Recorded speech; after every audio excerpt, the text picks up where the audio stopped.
కార్తీక మాసంలో వచ్చే పౌర్ణమి అంటే హిందువులకు ఎంతో పవిత్రమైన రోజు. శివుడు, శ్రీ మహావిష్ణువులని ఎంతో భక్తి శ్రద్ధలతో పూజించి వారి అనుగ్రహం పొందేందుకు ఈ కార్తీక మాసం కన్నా పవిత్రమైనది మరొకటి లేదని పురాణాలు చెబుతున్నాయి. అందుకే ఈ కార్తీక మాసంలో ప్రత్యేకంగా ఈ కార్తీక పౌర్ణమి రోజున కానీ శివాలయాలు, విష్ణువు నెలకొన్న పుణ్యక్షేత్రాల్లో భగవంతుని దర్శించుకోవాలనే భక్తుల తాకిడి అధికంగా ఉంటుంది. ఇదే కార్తీక మాసాన్ని ఒక్కో ప్రాంతంలో ఒక్కో విధంగా పిలుస్తారు. వారణాసి లాంటి ఉత్తర భారత ప్రాంతాల్లో ఇదే రోజున దేవ దీపావళి అని అంటూ ఉంటారు. ముఖ్యంగా ఈ రోజున వారణాసిలోని గంగానది ఒడ్డున ఉన్న ఘాట్లన్నీ దీపాల అలంకరణతో శోభాయమానంగా వెలిగి దృశ్యం చూపులను కట్టిపడేస్తుంది. అట్లాగే దక్షిణ భారతదేశంలోని కొన్ని చోట్ల త్రిపురారి పూర్ణిమ అని పిలుస్తుంటారు. శివుడు త్రిపురాసురుణ్ణి అంతమొందించింది ఈ రోజే కావడంతో ఈ కార్తీక పౌర్ణమిని త్రిపుర పూర్ణిమ అని కూడా పిలుచుకుంటూ ఉంటారు. కార్తీక పౌర్ణమి రోజునే విష్ణువుని కూడా పూజించడానికి ఒక కారణం ఉంది. మహాప్రళయం బారి నుంచి మనల్ని రక్షించడానికి ఆ మహావిష్ణువు మత్స్యావతారం ఎత్తింది ఈ కార్తీక పౌర్ణమి రోజునే. అందుకే వాళ్ళ విష్ణువుని కూడా ఆరాధిస్తూ ఉంటారు. ఈ కార్తీక పౌర్ణమికి ప్రబోధిని ఏకాదశికి కూడా ఒక సంబంధం ఉంది.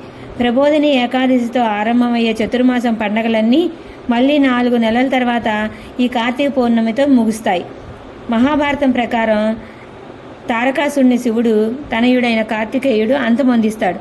అయితే ఈ ఘటన తర్వాత తారకాసురుడి 3 కుమారులు బ్రహ్మదేవుని పూజించి మెప్పించి ఎక్కడికైనా స్వేచ్ఛగా సంచరించగలిగే 3 పురాలను వరంగా పొందారు. ఎవరి వల్ల మరణం లేకుండా వరం కోరారు. అది సాధ్యం కాదన్నాడు బ్రహ్మ. అలాగైతే రథం కాని రథం మీద, విల్లు కాని విల్లుతో, నారి కాని నారి సారించి, బాణం కాని బాణం సంధించి 3 నగరాలు ఒకే సరళలోకి వచ్చాక ఒకే బాణంతో 3ని ఏకకాలంలో కొడితేనే మరణం సంభవించేలా వరం కోరారు. ఇవ్వక తప్పలేదు బ్రహ్మకు. ఆ వరబలంతో పట్టణాలతో సహా సంచారం చేస్తూ లోకాలన్నింటా కల్లోలం సృష్టిస్తున్నారు. వివిధ లోకవాసులు బ్రహ్మకు మొరపెట్టుకున్నారు. వరం ఇచ్చింది తానే కాబట్టి ఏమీ చేయలేనన్నాడు. విష్ణువు దగ్గరికి వెళ్ళి ఉపాయం చెప్పమన్నారు. విష్ణువు కూడా తనకు ఆ శక్తి లేదని వారిని వెంటబెట్టుకుని శివుడి దగ్గరికి వెళ్తాడు. దేవతలందరూ సహకరిస్తే తాను ఈ పని చేయగలనన్నాడు శివుడు. ఆ మాటతో భూమి రథంగా మారింది. మేరు పర్వతం విల్లుగాని విల్లుగా, ఆదిశేషువు అల్లెతాడు కాని అల్లెతాడుగా, శ్రీ మహావిష్ణువు బాణంగాని బాణంగా మారారు.